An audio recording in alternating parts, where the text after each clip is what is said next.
paw hit the floorboards at 2 in the morning. Not a gentle scratch. Not the kind of restless pawing a dog does when he's chasing something through a dream. This was deliberate, rhythmic, the sound of an animal that had decided something needed to happen and was going to keep at it until the world agreed. Miriam Calder came down the hallway in her socks flashlight in one hand, the other trailing along the wall for balance. She was 72 years old, and her knees had opinions about stairs taken in the dark. Strong opinions that they expressed with considerable clarity.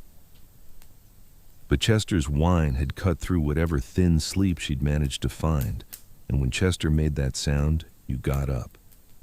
You had always gotten up.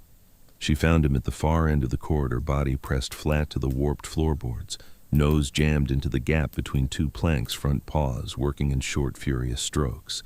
His whole back end trembled with the effort. The sound he was making was not the bark he used for squirrels, not the low moan he reserved for thunderstorms. It was something she had no name for after 11 years of knowing every register of his voice, something urgent and specific and directed entirely downward. She told him to stop. He didn't stop. She said his name firmly, the way she used to say a student's name when the warning was the last one they were going to get. Chester. He lifted his head and looked at her with those dark eyes that had gone cloudy at the outer edges over the last 2 years, eyes that still held more attention and intelligence than she deserved to have. Looking at her at 2 in the morning, and then he put his nose right back down into the gap between the boards and started again. She stood in the corridor for a moment and looked at him. The flashlight threw long shadows across the old pine floor, across the ceiling with its water stains that mapped some long-ago leak she had not been around to address, across the walls with their peeling wallpaper that had once been a pattern of small flowers and was now just an intention of flowers, the design having surrendered to decades of humidity and indifference. The house was quiet around them, except for Chester and the faint complaint of a shutter somewhere on the upper floor that hadn't been properly secured. 11 years she had known this dog. She had brought him home from a breeder in southern Indiana in a cardboard box with holes punched in the lid, a golden puddle of warmth and anxiety, and he had fallen asleep on her lap on the drive back to Louisville, and she had driven one-handed all the way through downtown, with her right hand resting on the small, steady rise and fall of him. She had walked him every evening along the same 4 blocks of their neighborhood, had watched his muzzle go from gold to pale gold to the silver it was now, had watched his hips begin to stiffen on cold mornings, so that he took the stairs with the careful deliberation of someone who has learned that some things require more thought than they used to. She knew every sound he made and every reason for every sound. She knew the difference between restless and urgent, between curious and alarmed, between a dog doing something because he wants to, and a dog doing something because something larger than want is driving him. What she was seeing now fell into none of the categories she had accumulated over 11 years of paying attention. She knelt down beside him. Both knees announced themselves, the right worse than the left as always, and she put her hand on his flank and felt the whole body vibrating beneath her palm, a low, continuous tremor like a string that has been plucked and is still resonating long after the finger lifted. She moved the flashlight across the floor and looked at where his nose was pressed. The boards were old, rough-cut pine that had gone gray and soft in places, warped by decades of humidity that had been allowed to do whatever it liked because there had been no one here to object. The house had been empty for a very long time. She had felt that emptiness when she arrived 4 days ago, not just in the dust and the dead air and the shutters swollen shut against seasons that had come and gone without any human presence to mark them, but in the particular quality of the silence. Some silences are the silence of rest, of a space between things. This silence had been the silence of waiting. She had felt it the moment she walked through the front door, that quality of held breath, as if the house had been keeping something and was not yet sure whether to give it up. The boards where Chester was scratching were slightly different from the ones around them. She could see it now that she was looking. Slightly darker. The gaps between them fractionally wider. They sat at an angle that was not quite consistent with the rest of the floor. as if they had been laid by different hands at a different time for a different purpose than merely flooring a corridor. She ran her fingers along the edge of the nearest board. It moved. Not much. Just enough to register. Just enough to know. She got up, went to the kitchen, found the short pry bar she had packed at the bottom of her tool bag back in Louisville. In a moment that had felt like overcaution, and now felt like the most intelligent thing she had done in recent memory, and she came back to the corridor. Chester sat back on his haunches and watched her position the bar at the board's edge. He was perfectly still. All the trembling had stopped.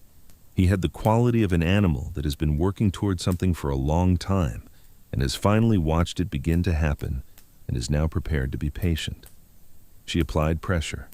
The board resisted, then gave, and came up with a long, low groan that sounded almost pained the complaint of wood that had been holding a secret and was finally losing the argument.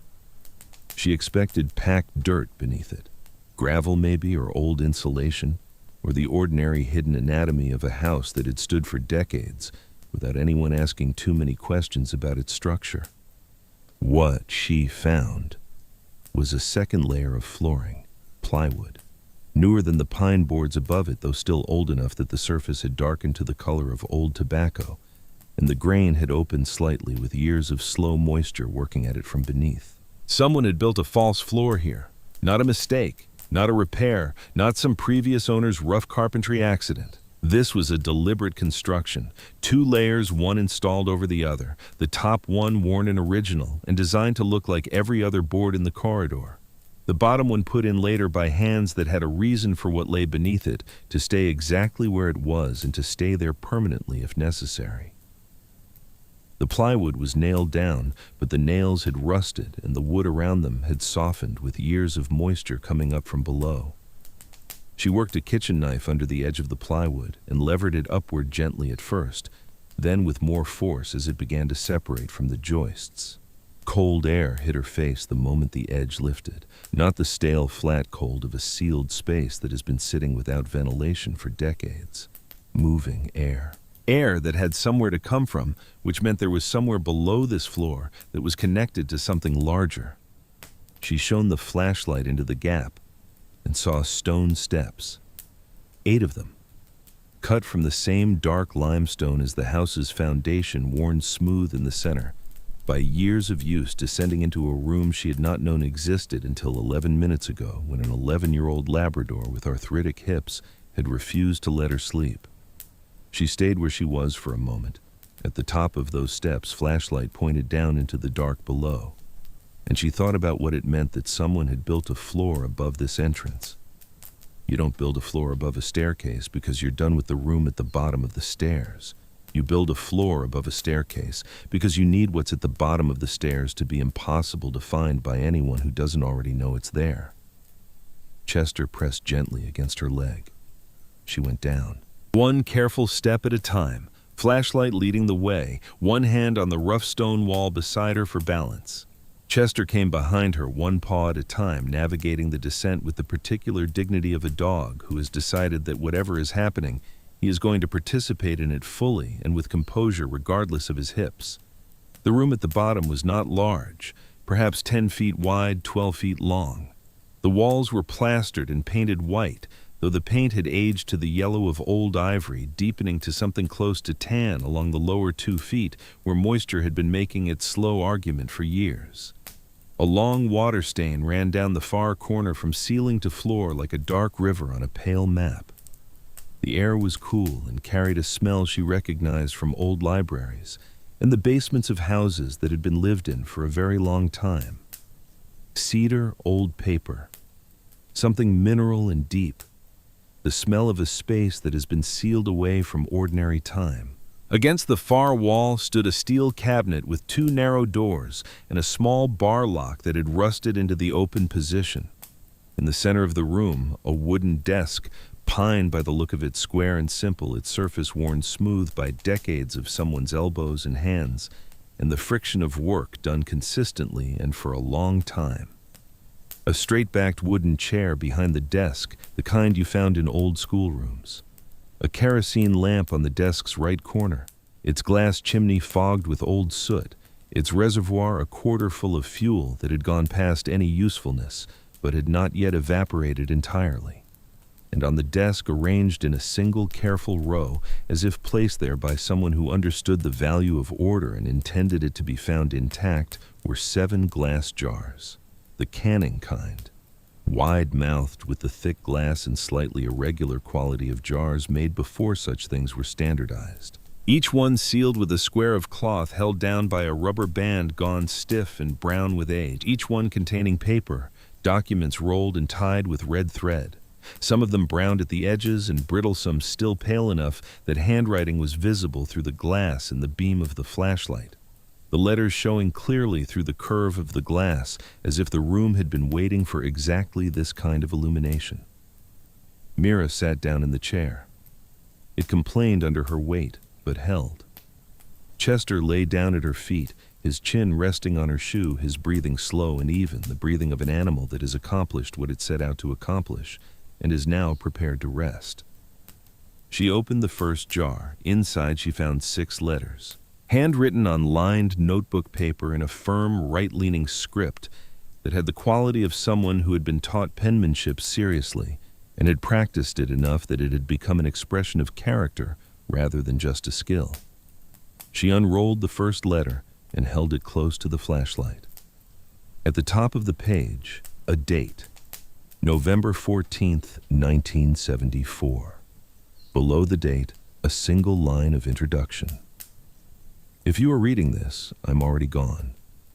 What I am leaving here is a record, not a confession, not an apology. A record. I ask only that whoever finds it believes what it says. At the bottom of the page, in the same firm hand, Agnes Whitmore. Mira sat in that underground room and read for 3 hours.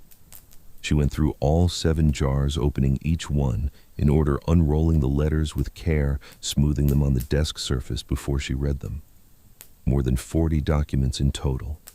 Some addressed to specific names she didn't recognize, some addressed to no one in particular. Some were not letters at all, but records careful and dated, written in the shorthand of a woman who had been keeping accounts all her adult life, names and dates and amounts of money and locations, and the names of roads and the names of ministers and women in other counties who could be trusted with strangers.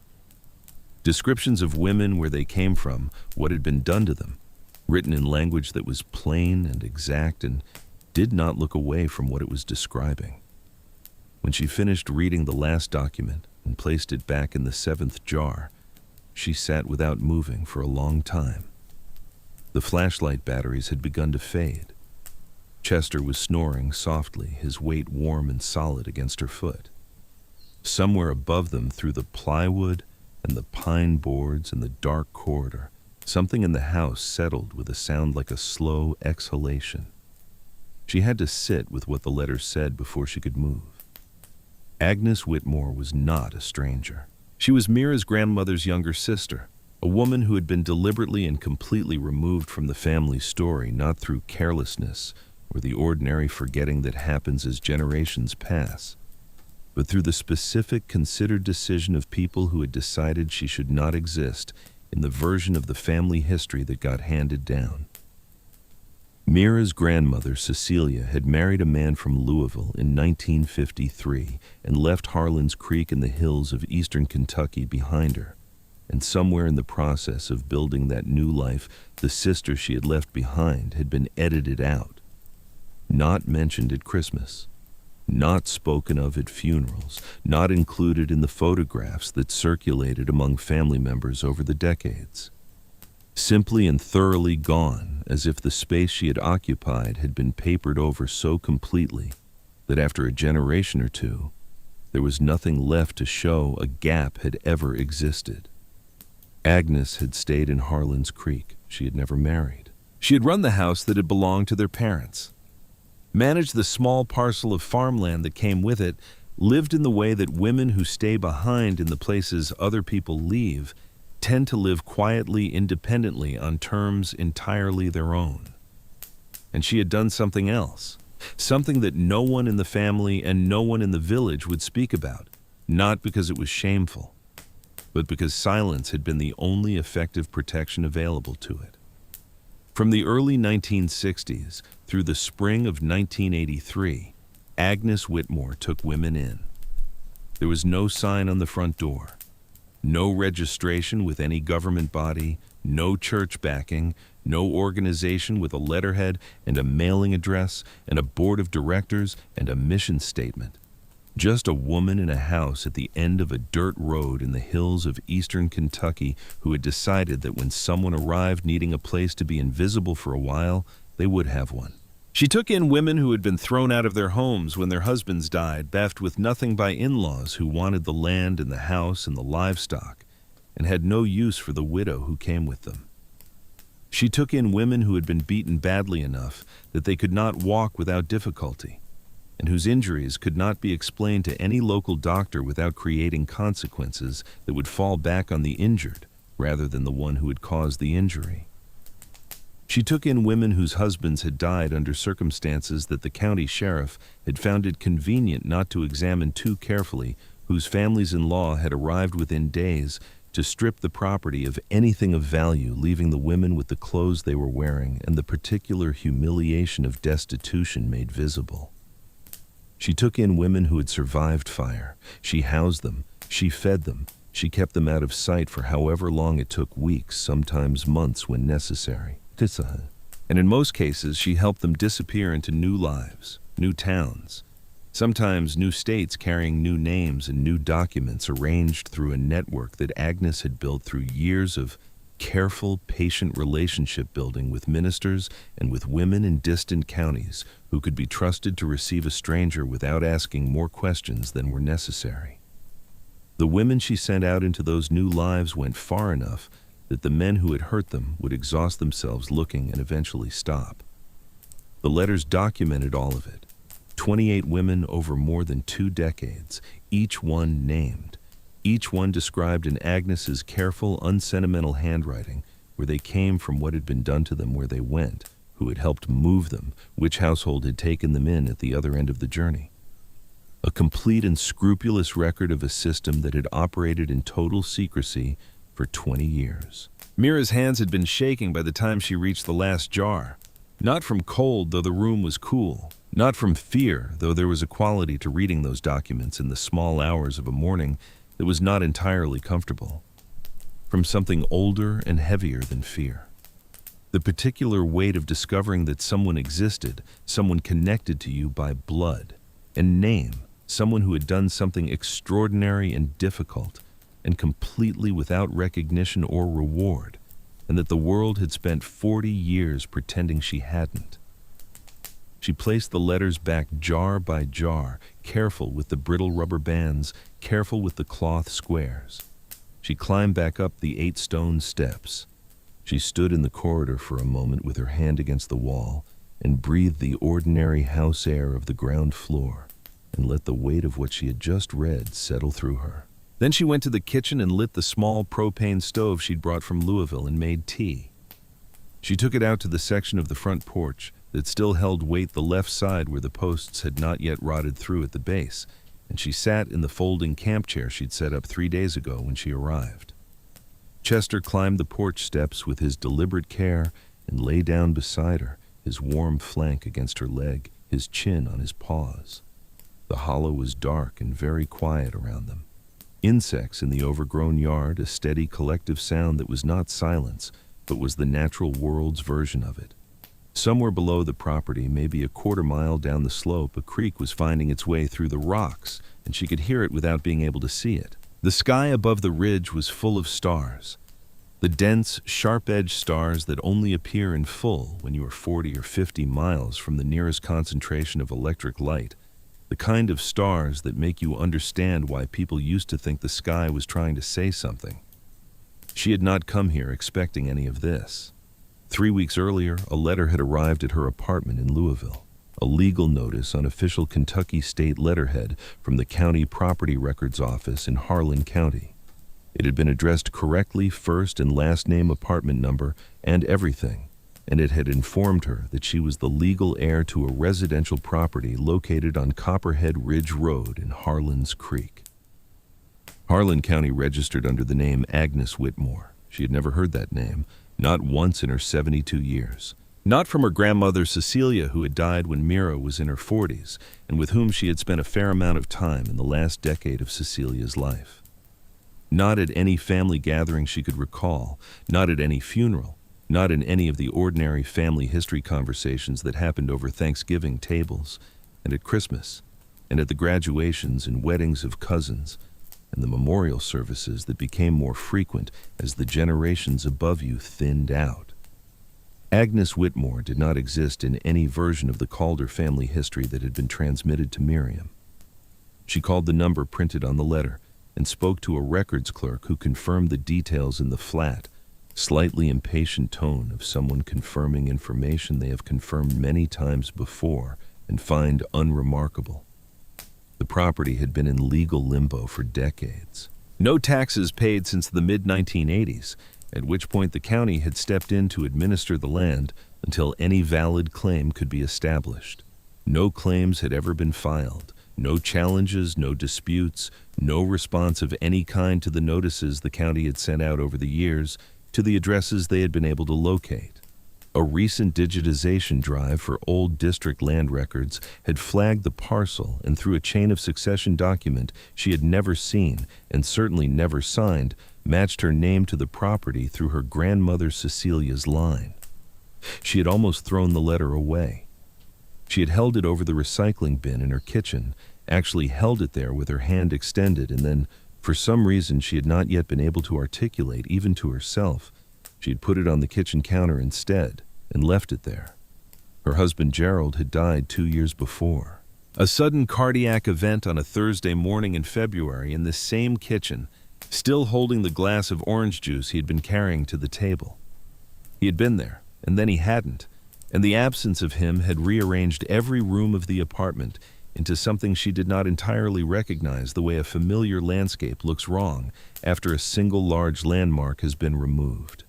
Her daughter Petra lived in Seattle and worked in software and called on Sunday evenings between whatever else was happening, always warm, always doing her best, always a little rushed in the way that people in their early 40s are when they are carrying full lives in both hands and trying not to let anything spill.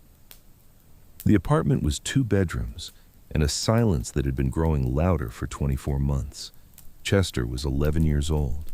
He had been with her through Gerald's illness and Gerald's death and the first terrible, shapeless months after, and he was still waiting at the door every time she came home, still following her from room to room with the quiet, consistent devotion of an animal who has decided that his job is to be wherever she is. Still putting his heavy head on her knee when she sat too long in one place without moving, which was something she had found herself doing more often in the last 2 years than she was entirely comfortable admitting.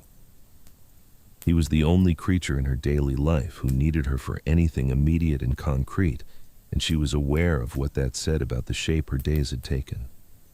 So she had packed a bag. She had put Chester's orthopedic mat in the back seat of the car, his food and his bowls and the 2 medications the vet had him on, the joint supplement and the one for his ears.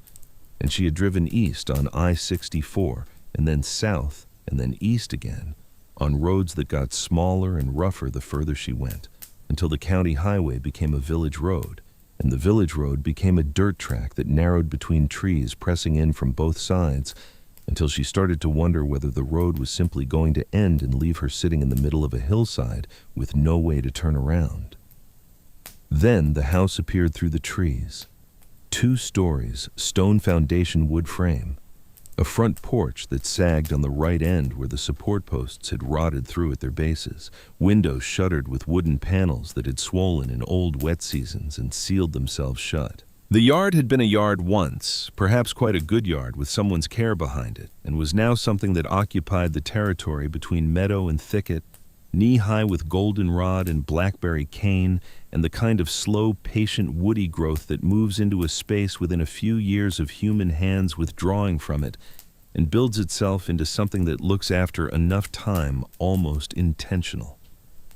The taxi driver from the county road, who had brought her the last mile because she had decided at the last minute not to risk her own car on the track, looked at the house through his windshield and looked at her. and put the car in reverse without a single word and was gone before she reached the front gate. She stood there with Chester beside her, both of them looking at the house, and she smelled what she would come to think of as the house's particular smell. Damp earth, and something faintly sweet underneath it, like very old wood and dried herbs, and something else she couldn't name, the accumulated scent of decades of a specific kind of living, soaked into the walls and not yet gone. Within an hour of her arrival, a truck came up the dirt road. The man who got out was in his mid-60s, stocky and solid in the way that men who have worked physically for most of their lives tend to be wearing a canvas jacket despite the warmth of the afternoon. He introduced himself as Earl Dunning, said he was the community trustee for Harlan's Creek, which appeared to be a title that meant he was the person the county dealt with when it needed to deal with anyone in this part of the hollow. He was polite in a way that Mira recognized immediately as strategic, rather than natural polite, the way a man is polite when he is managing a situation rather than responding to a person. He offered to have someone come and clean the house, said it was no trouble at all. He offered food, said his wife had a pot of something on the stove, and there was more than plenty. He offered the use of a spare room at his own home up the road for as long as she needed while she sorted through whatever the county paperwork required. Each offer was warm, and each offer was genuine in the sense that he would have followed through on any of them. But each offer also served the purpose of moving her somewhere other than inside this house. She thanked him for each offer and declined each one, watching his face. When she asked about Agnes Whitmore, something changed in Earl Dunning's expression that was subtle enough that a person who had not spent 40 years in front of rooms full of people who were choosing what not to say would have missed it entirely. His politeness did not disappear. It became something else. It became a surface. Smooth and entirely without features, the kind of surface that offers no grip. "Property's been empty a long time," he said, looking somewhere slightly past her left shoulder. "Old family matter, really. Before my time. I wouldn't know the details." Mira had spent 4 decades in classrooms. She knew the difference between a person who does not know and a person who has made a very deliberate decision not to tell. They look completely different if you know what you're looking for. This man knew. This man had known for a long time and had practiced not saying it until the practice had become second nature. "Thank you for coming by," she said. "I appreciate it." He left. She watched the truck disappear down the track and then turned back to the house. The ground floor had 4 rooms and a kitchen with a stone counter and a hand pump above a deep stone sink that had not functioned in decades. A back hallway led to what had been a courtyard at some point and was now entirely taken over by the natural world plants growing so thick through the cracked stone paving that they had begun to look like they had always been there. The main corridor ran along the east side of the house, narrow, not quite 4 feet wide, with a low ceiling and floorboards that shifted and muttered under every step. Upstairs, 2 rooms were locked with heavy iron padlocks of a kind she hadn't seen in decades. She didn't have the keys and didn't try to force the locks. Not yet. The first night, Chester slept at the foot of her cot and didn't move until morning. The second night, she woke at some undefined hour in the deepest dark to find him gone. She found him at the far end of the corridor, sitting with his full weight on his haunches, looking at the floor in the particular concentrated way he had when he was watching something she couldn't see or listening to something below her range of hearing. She called him. He came back to the cot. She went back to sleep. The third night the same. Same location. Same quality of fixed attention. The absolute stillness of a dog listening to something below. The fourth night, he began to scratch. She tried blocking the corridor entrance with a wooden chair from the kitchen. He pushed past it as if it weren't there. She tried closing the corridor door entirely. He sat outside it and made a sound that was in the lower registers of his voice, continuous and low, and carrying a quality she had no word for. Something that said, "This is not optional. This is not a preference. This is a matter of necessity. Please pay attention." She opened the door. On the fifth morning, she walked down the hill to Earl Dunning's property and asked if he had a pry bar she could borrow. He didn't ask why she needed one. He sent a boy up with one that afternoon, along with a note on the back of a used envelope written in careful block capitals that said, "Mrs. Calder, old floors can be unstable and hazardous. For your safety, I would advise leaving the existing structure undisturbed. Earl Dunning." She thanked the boy and sent him home, and that evening she knelt in the corridor with the pry bar while Chester sat beside her with his head on his front paws, watching. Now she sat on the porch with her cooling tea and a dog asleep against her leg, and 40 years of one woman's secret extraordinary work laid out on a desk 8 steps below the corridor floor. For a moment, in the still dark of the hollow with the stars overhead and the insects singing in the overgrown yard, everything felt settled, as if the house had been holding its breath for 40 years and had finally exhaled, and now the necessary rest could begin. Then she heard footsteps on the dirt path outside the gate. She didn't move immediately. She sat with the mug warm between her palms and watched the gate, and told herself the sound was a deer moving along the fence line, a raccoon working through the undergrowth. She told herself this without believing it. 3 men came out of the shadow of the trees and stopped at the front gate. They were not from Harlan's Creek.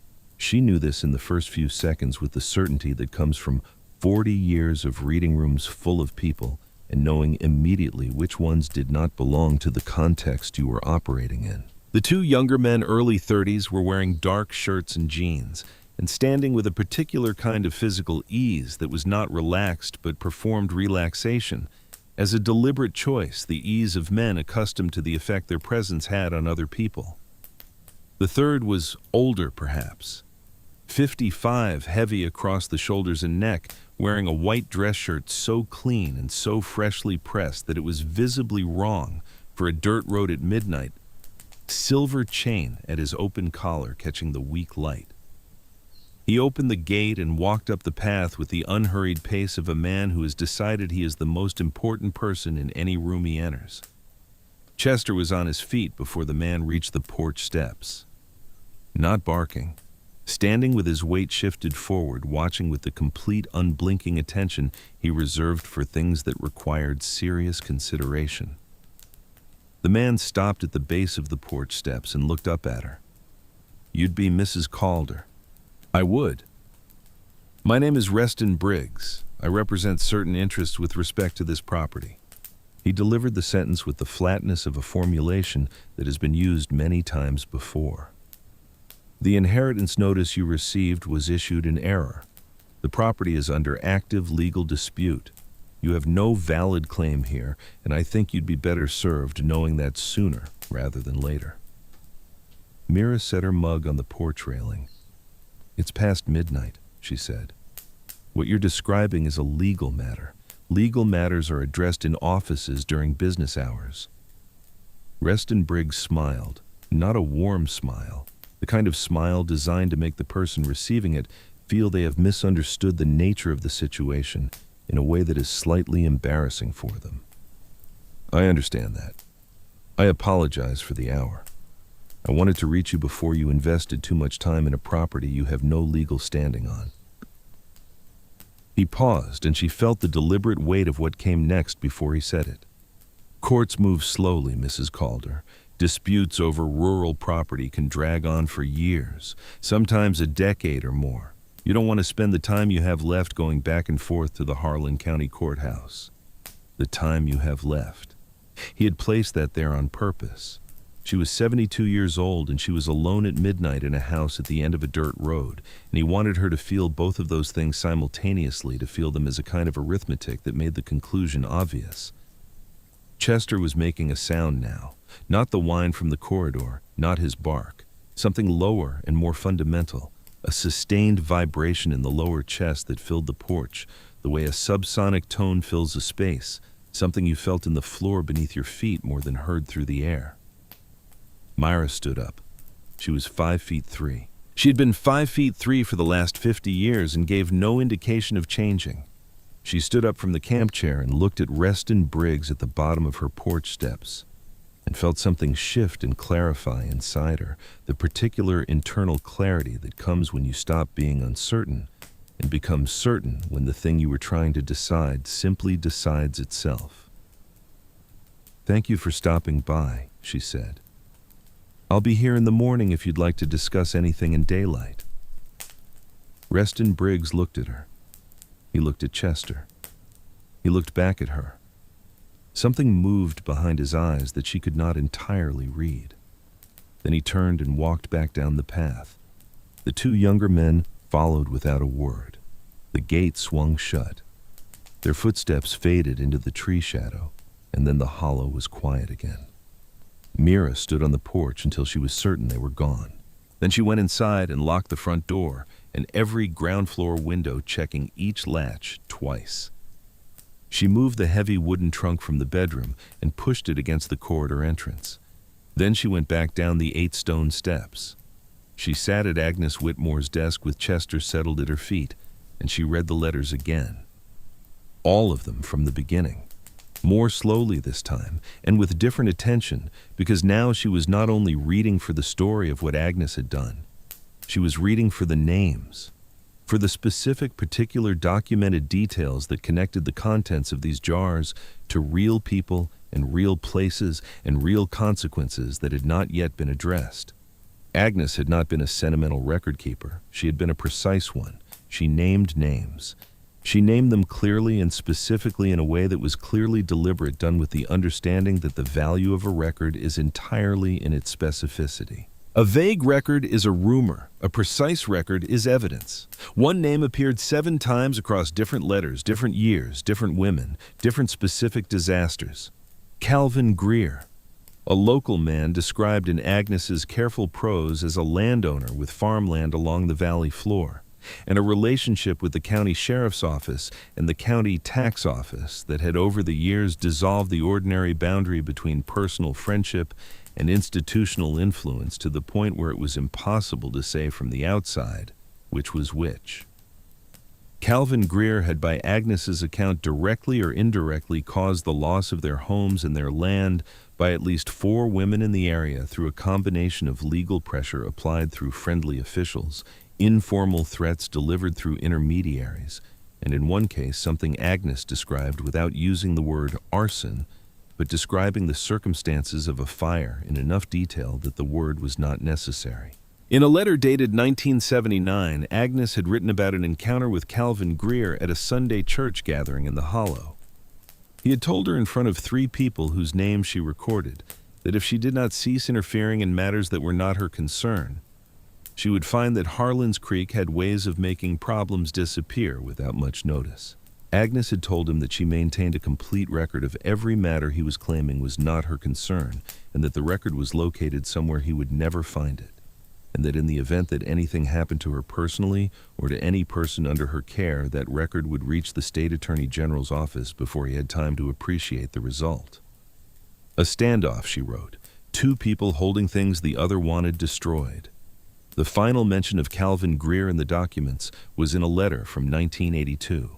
A marginal note in different handwriting on one of the other documents indicated he had died sometime in the late 1980s, but his son appeared twice.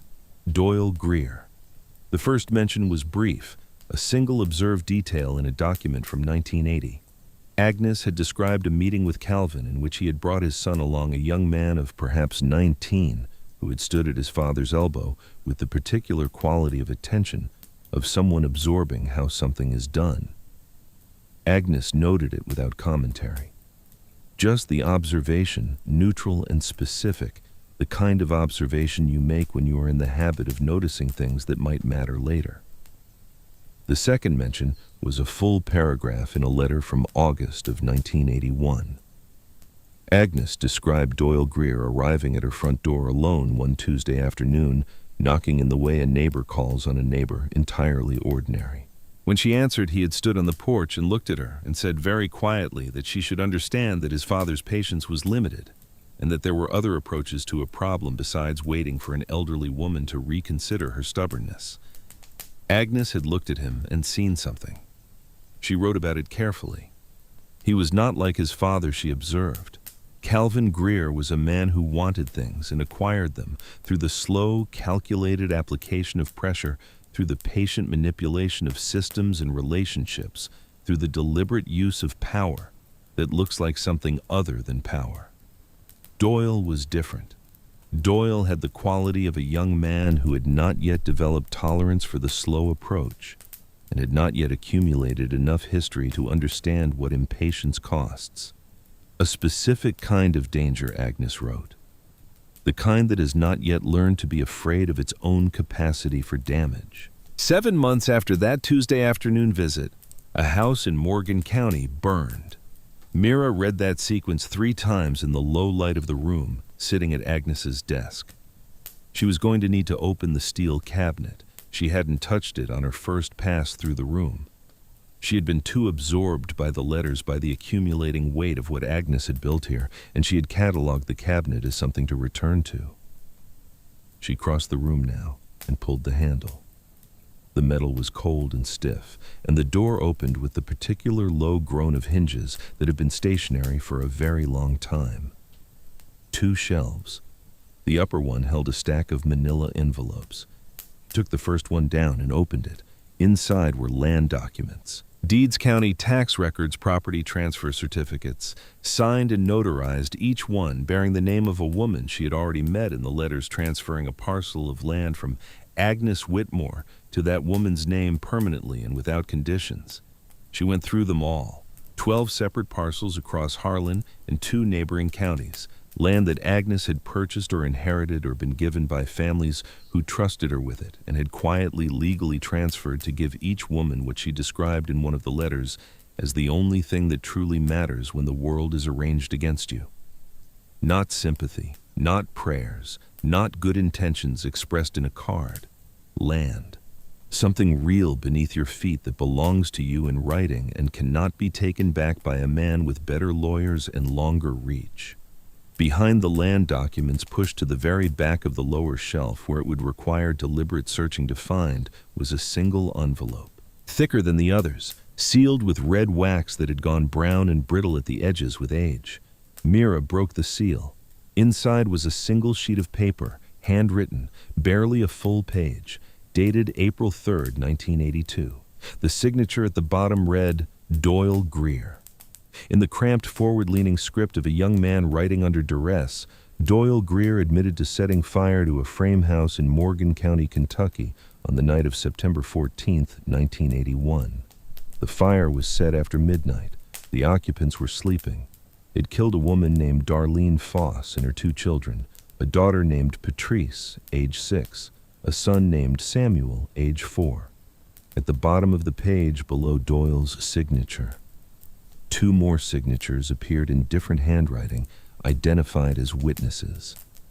Mira set the paper down on the desk surface and pressed both hands flat against the wood and breathed. She looked at the confession and thought about a 20-year-old man who had set a fire while 3 people slept. She thought about his father's reach and his father's relationships with the county sheriff and the county tax office, and about how a fire that killed 3 people had been logged as undetermined cause and left there. She thought about Agnes sitting in this room after September 1981, sitting at this desk with this piece of paper in front of her, and understanding exactly what it was, and understanding just as clearly that she could not send it to the people who should have received it, because those people and the man named on it belonged to the same world, and that world would swallow the paper and make it disappear and probably do worse to the woman who had tried to send it. But she had the confession. That required explanation, and the explanation was in a short passage near the end of one of the 1982 letters that Mira had passed over on the first reading, focused as she was on the stories of the women. Agnes had gone to find Doyle herself. This was the Agnes of the letters, not someone who waited for the world to become fair, but someone who walked directly at the thing that needed addressing. She had gone to a place where he was known to spend his evenings alone 3 weeks after the fire. She had told him she knew what he had done and that 2 women who had been in the area that night had seen him and would say so under oath. She had told him she wanted a full account in his own handwriting, that in exchange she was not going to the state police immediately, that she was offering him not forgiveness, which was not hers to offer, but time. The time to understand the weight of what he had done and to live with it for however long she chose to hold the paper before she decided what to do with it. He had been 20 years old and had just killed 3 people and had lived for 3 weeks in the specific terror of waiting for the knock at the door. He had written the confession and signed it. The 2 witnesses at the bottom were women Agnes had sheltered, women who had seen him in the area that night and whose names Agnes trusted implicitly because they had their own profound reasons for understanding the necessity of accurate record-keeping. Agnes had put the confession in the manila envelope and sealed it with red wax and placed it behind the land documents at the back of the lower shelf and built the false floor above and gone on with her work. She had added it to the same system she had built for everything else, a record in a place it could not be destroyed in the hands of a woman who understood that its power was entirely in its existence and its preservation. Mira placed the confession back in its envelope. She arranged the 7 jars precisely as she had found them, their careful row on the desk. She closed the cabinet. Then she climbed back up the stone steps and stood in the dark corridor and made a decision. She was not going anywhere, not tonight. Not tomorrow, not until the contents of those jars had reached the people who needed them in a form that was permanent enough to survive whatever Reston Briggs and whoever had sent him were going to attempt next. She pulled the trunk back over the false floor. She went to the kitchen. She made another cup of tea and took it to the bedroom and sat on the edge of the cot and drank it in the dark. Through the window, the ridge above Harlan's Creek was beginning to separate from the skeeny. Not light yet. The deep blue of the last hour before dawn, when the darkness has finally conceded that it is losing. Chester came down the hall and stepped over the threshold of the bedroom and settled at the foot of the cot with his long exhale, the sound of a dog who has done what he came to do and can rest now. Agnes Whitmore had sat in this house and watched that same ridge come up out of the dark more mornings than Mira could count, carrying whatever it felt like to carry what she had carried, to know what she had known, to keep doing what she was doing one day at a time in a place that had preferred she stop. She had done it anyway. She had done it for 20 years. Mira looked at the ridge and made herself a quiet promise. She would not let it end here. She would not let it end in this hollow with everything Agnes had built still sealed in glass jars under a false floor, and the men who wanted it destroyed, circling the property in their clean white shirts, waiting for a 72-year-old woman to get tired and go home. She had not come this far to be the generation that let the record disappear. She lay back on the cot and listened to Chester breathe and watched the ridge come slowly, slowly into the light. She did not sleep. She lay with her eyes open and the window showing her the slow progression from deep blue to the flat gray that comes just before dawn fully breaks, and she thought about what needed to happen next. Not the grief, not the weight of what she had read, not the anger at 40 years of silence and the erasure of a woman from her own family story. Those were real, and she would carry them. But they were not what would make the next several days work. What would make the next several days work was structure, redundancy, the specific practical architecture of making sure that what Agnes had preserved could not be unpreserved by the men who were going to try. She had been a school teacher for 40 years. She knew how to build systems that protected things. She knew that good intentions without a plan are just feelings, and feelings do not hold up against organized pressure. By the time the light through the window had gone from gray to pale gold, she had the plan. Chester was already waiting at the bedroom door with the patient expectation of an animal who understands that mornings have a sequence of events, and would very much appreciate if the sequence could begin. She got up, fed him from the bag in the kitchen, filled his water bowl from the gallon jugs she'd brought, and while he ate, she boiled water on the propane stove and made coffee. Not good coffee, camp coffee, the kind that is more commitment than pleasure, but hot and strong and sufficient to the purpose. She took her mug and her phone to the porch.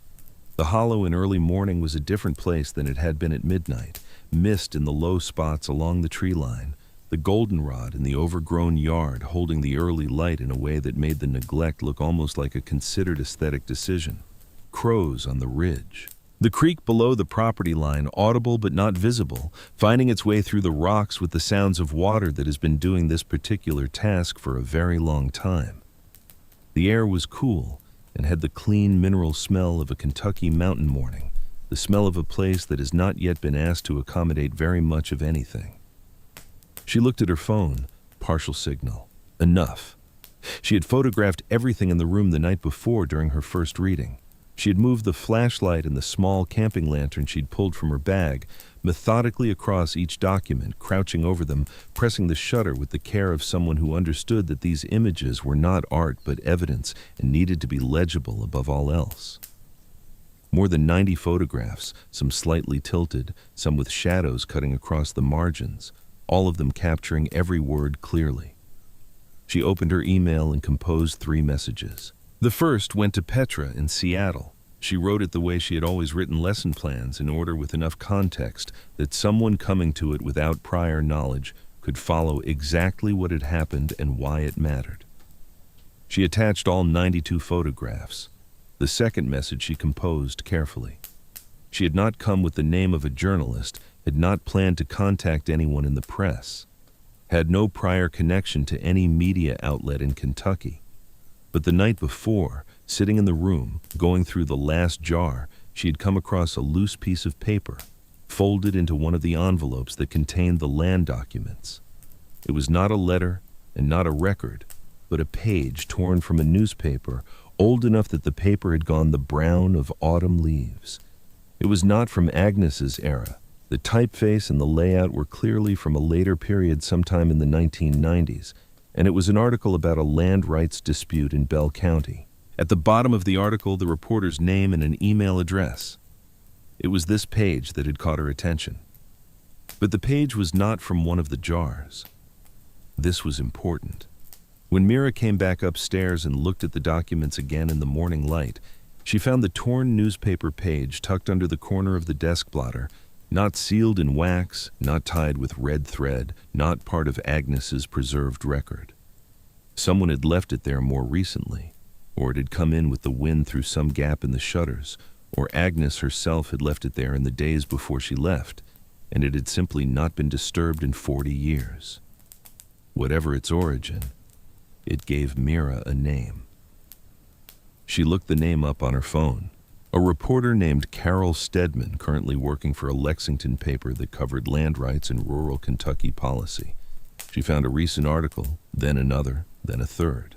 The articles had the quality of someone who had been doing this work long enough that she was no longer performing neutrality. She asked direct questions, and she named names, and she followed the money, which was all Mira needed to know. She composed a message to Carol Stedman through the paper's contact form, describing what she had found, and attached a selection of the photographs, the confession, 3 of the land documents, and 2 of Agnes's letters that most clearly named Calvin Greer and described specific incidents. She included her phone number and said she was available to speak that evening.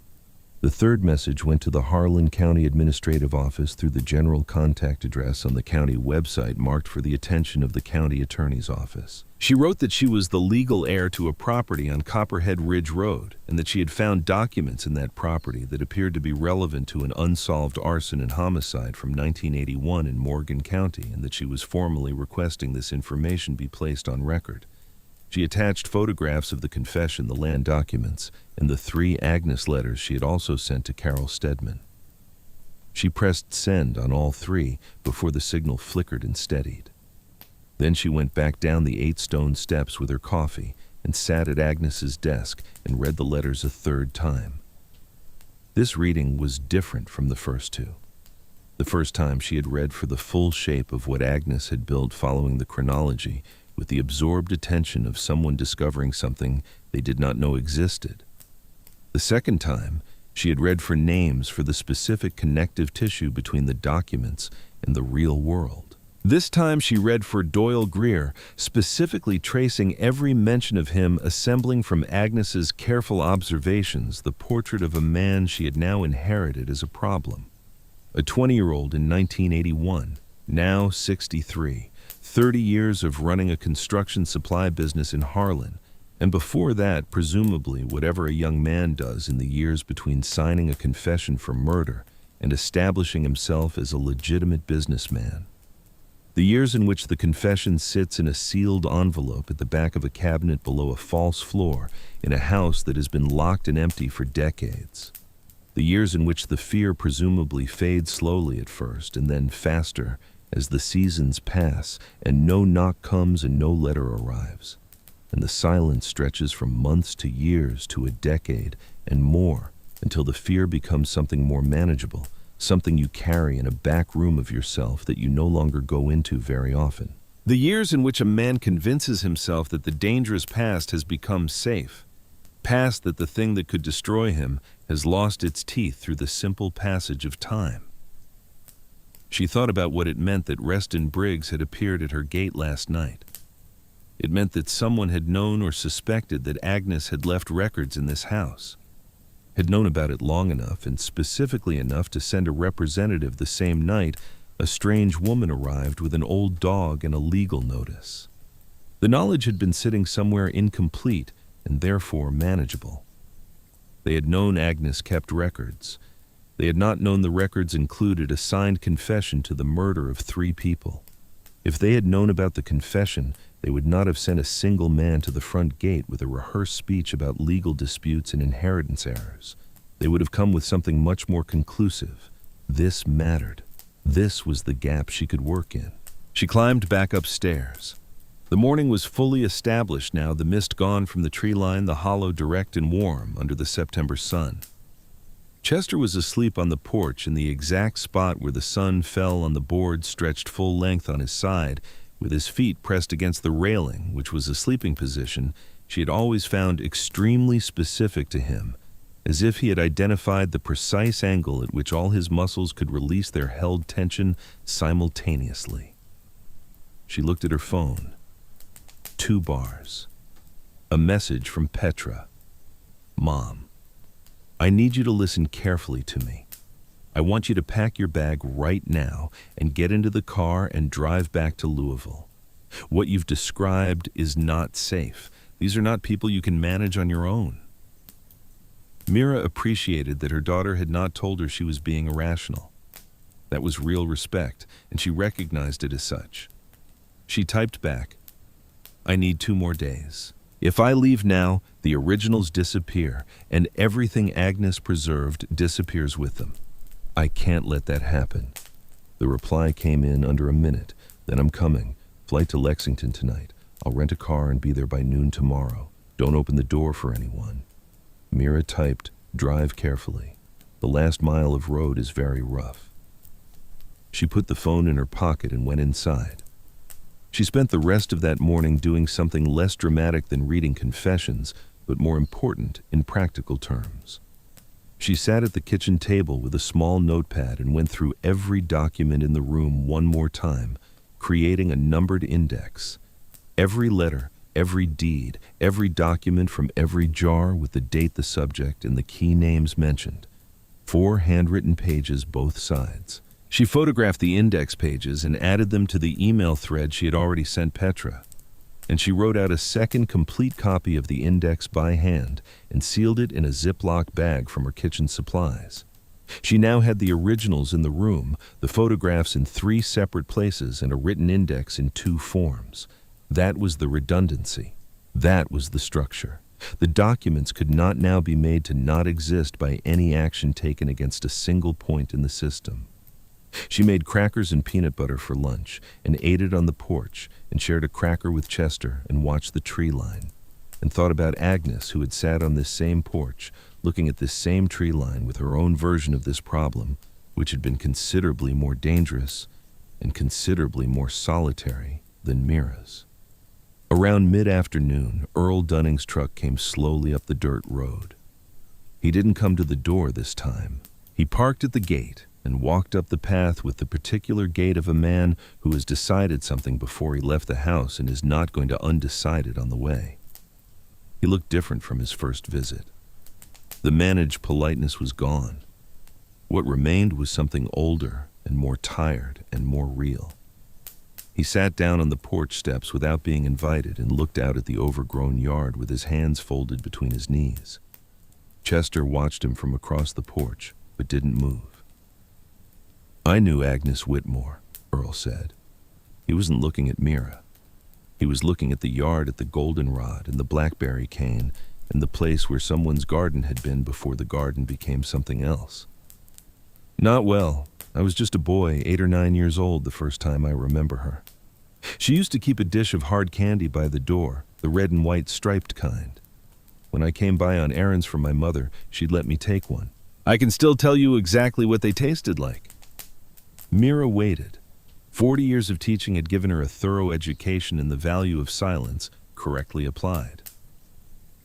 "She wasn't an easy woman to be around," he said. "Not unkind, you understand. She was generous in real ways, but she had the quality of seeing through the surface of things and not pretending she hadn't, and some people find that uncomfortable over time." "What happened to her, Earl?" He was quiet for a while.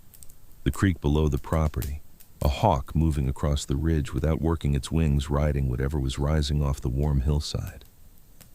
"She left one night," he said. "Spring of 1984. House locked, shutters closed, same as you found it. Nobody saw her go. Nobody knew it was coming. One morning she was just not there. People said different things afterward. Some said she'd gone to Lexington to family. Some said Tennessee, Georgia, further south. There were people who said she died somewhere on the road and wasn't found." He paused. "None of those things were true." "But you know what was true?" He didn't answer. "Earl." She kept her voice level, the level she had maintained across 40 years of moments that required steadiness above everything else. "I've read the letters. I've read the documents in the room under this floor. I know what Calvin Greer did, and I know what his son did. I know Agnes kept a record of all of it, and I know why she kept it where she kept it." Earl's hands tightened against each other. "I'm not asking you to confess to anything. I'm asking you to tell me the truth about a woman who has earned the right to have her story told accurately." Chester got up from his position across the porch and walked over and sat down beside Earl Dunning, which was not something Chester routinely did with people he had only recently met. Earl put one hand on the dog's back without looking, the automatic gesture of a man who has spent his life around working dogs. "Calvin Greer sent a message," Earl said quietly. He was still looking at the yard. "He sent it through my father, who worked some of his land at the time. Said Agnes needed to be off this property by the end of the month or there would be consequences for the house and for her personally." He paused. "My father asked me to carry the message up to her. I was 24 years old.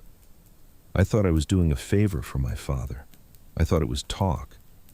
Men like Calvin Greer said things like that to get other people to move in the direction they wanted, but they didn't necessarily follow through. I thought Agnes would hear it and negotiate something, find some arrangement that worked for everyone.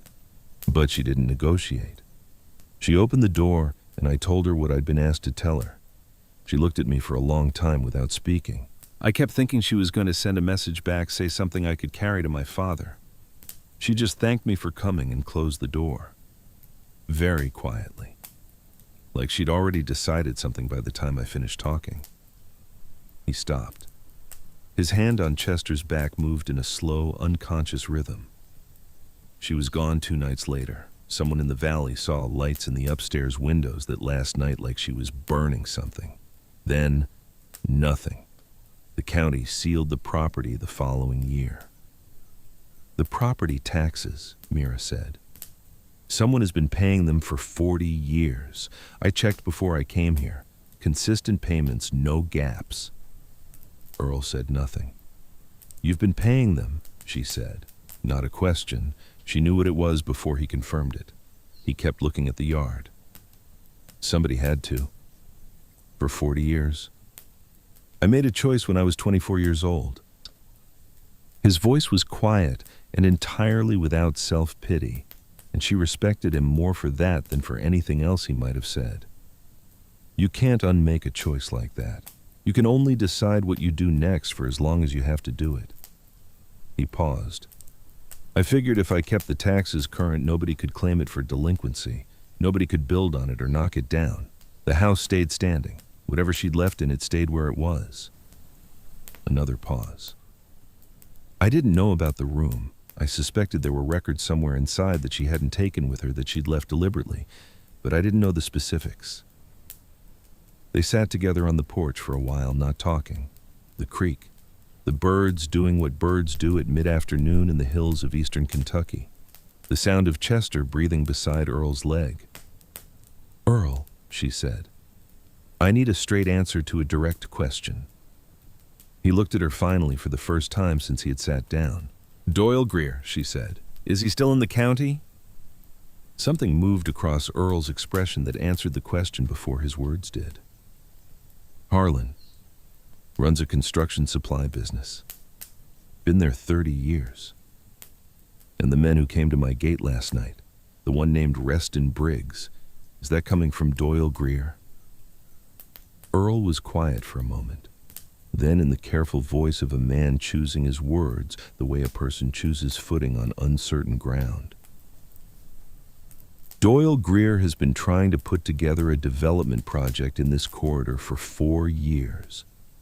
Resort development, outdoor recreation, mineral rights extraction, outside money investors who came to him. He's the primary contractor. The project needs a corridor of land through this area to function." Another careful pause. "I imagine finding out that a woman from Louisville had arrived at Agnes Whitmore's house after 40 years of it sitting empty would be a significant complication for his plans." "It would be more than a complication," Mira said, "when the county attorney's office opens my email this morning." Earl looked at her steadily. Something in his expression shifted in a way that was subtle but real, the particular shift of a weight that has been carried privately for a very long time and has just been acknowledged out loud for the first time. "I expect so," he said. He left an hour before dark. She watched the truck back down the dirt road and disappear into the trees, and then sat with Chester until the light fully left the sky. She went inside, ate the last of the soup she had made 3 days ago, checked every window latch, pushed the trunk back over the false floor. A message from Petra Flight confirmed. Lexington, 8 a.m., car rental done. Be there by noon. Stay inside. A message from Carol Stedman which made Mira sit up straighter when she read it. "Mrs. Calder, I've received your email and reviewed the photographs. What you've sent me is significant. I've been covering land rights and rural property disputes in eastern Kentucky for 12 years, and I have encountered the name Greer in this context before. I would like to call you this evening if that's possible." Mira called her immediately. Carol Stedman had the voice of a woman who had been doing this work long enough to have stopped performing objectivity and replaced it with something more useful.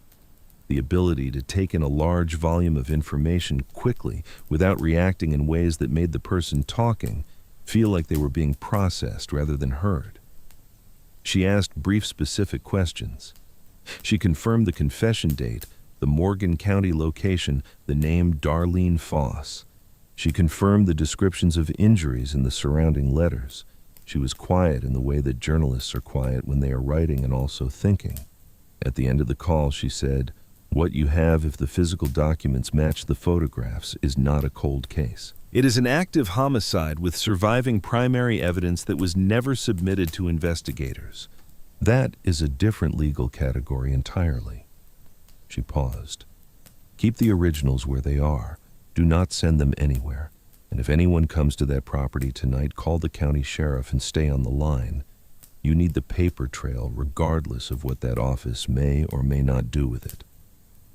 Mira thanked her, ended the call, and immediately dialed the Harlan County non-emergency line to report the previous night's visit from Reston Briggs. She gave his name and description, and the description of the 2 men with him, and the approximate time of arrival. The deputy took the information in the carefully neutral tone of someone who has been trained not to commit to anything over the phone. He told her to call 911 if anyone appeared on the property again. She thanked him and put the phone on the nightstand. She was reviewing her phone in the dark when Chester raised his head. He did it without any sound. Simply lifted his head from her leg and oriented toward the bedroom door with the particular quality of attention that was not his resting, watchful state, but something more active underneath something alert and directed. She turned off the phone screen. The room went completely dark. She listened. The creak, the insects, the ordinary night sounds of the hollow. Nothing else. Chester lowered his head, but Mira did not sleep. And after midnight she heard it, not from the front of the house, from behind, from the direction of the overgrown courtyard. The sound of something wooden shifting under weight it was not accustomed to bearing. A frame that had been still for a long time being asked carefully to move. Chester was on his feet, instantly absolutely silent, facing the bedroom door. She sat up. She did not turn on the flashlight. She sat in complete darkness and listened with every part of herself, and counted to 60 and counted to 60 again. Another sound. Closer. The corridor. Not footsteps. Something slower and more careful than footsteps. Someone who had experience with not making noise and was applying that experience now almost successfully. She heard the corridor door handle, a pressure against the latch, then stillness. She sat with her back against the wall for the next 40 minutes. Chester pressed hard against her leg, his breathing low and controlled. The corridor produced no further sound. The courtyard produced no further sound. Eventually, faint and directional, she heard something crossing the yard, moving away from the house, and then the hollow was only itself again. She did not sleep again that night. In the gray first light, she opened the bedroom door and walked the corridor. Chester walked with her nose working steadily at the floor. At the far end, she stopped. The trunk had been moved, 18 inches, perhaps a little more, just enough for someone to have knelt and lifted the edge and examined what lay beneath it. The false floor panels were exposed along one edge. The upper plywood layer showed a mark in the accumulated dust where a hand or a tool had pressed, testing the surface, discovering what was there. Mira knelt and checked. The plywood was undisturbed. The rusted nails were where they had been. She pulled the panels back and shone the flashlight down into the room below. Chester appeared at the opening and looked down. Something in his posture, the weight shifted forward over his front feet, and the nose angling down toward the gap, told her something without words. He had been here. He had been on this spot while she sat against the bedroom wall, counting seconds in the dark. She climbed down into the room. 7 jars, their careful row undisturbed. The steel cabinet door exactly as she had closed it. The confession exactly where she had placed it. The land documents stacked as they had been. Nothing taken, nothing moved. She stood in the room and understood what had happened. Someone had come in through the back of the house, knowing exactly what they were looking for, and knowing the layout well enough to find the rear entrance, and they had located the false floor and understood what it was. But they had not gotten through. Because Chester, who could not bark without waking the house, and could not fight a grown man, and had apparently decided that neither of these limitations changed his assessment of the situation, had put his considerable weight on the access panels, and stayed there until the person on the other side decided that whatever was below that floor was not worth the sounds that forcing a 60-pound dog off a surface would inevitably make. Mira sat down at the desk and let the particular relief of a disaster that didn't happen move through her. It passed quickly and left something harder and clearer in its place. This visit confirmed 2 things. The first was that whoever had sent Reston Briggs to her gate was operating with incomplete information. They knew Agnes had kept records somewhere in this house. They did not know the records included a signed confession to murder. If they had known about the confession last night, would have been very different. The second was that the incomplete information was about to become complete because she had already sent the photographs to the county attorney's office, and they would open that email this morning.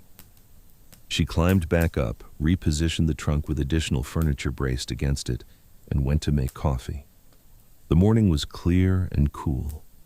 Chester lay beside her chair on the porch, and she put her hand on his warm side and listened to his breathing and thought about what the next 24 hours needed to look like. Her daughter was on a road from Lexington by noon. Carol Stedman was making calls to Morgan County. The county attorney's office would open its doors and its email within the hour. and Doyle Greer, who had been eating breakfast in his comfortable house in Harlan every morning for 30 years, who had been running his construction supply company and planning his $40 million development project, who had been living the life of a man who has convinced himself that time has solved the problem that youth created, was going to discover this Tuesday morning that time had not solved the problem at all. That the problem had been sitting in a sealed room beneath a false floor patient and complete and waiting for exactly this kind of morning. Mira picked up her phone and called her daughter. Petra answered on the second ring, the ambient noise of highway travel in the background. "Mom, are you okay?"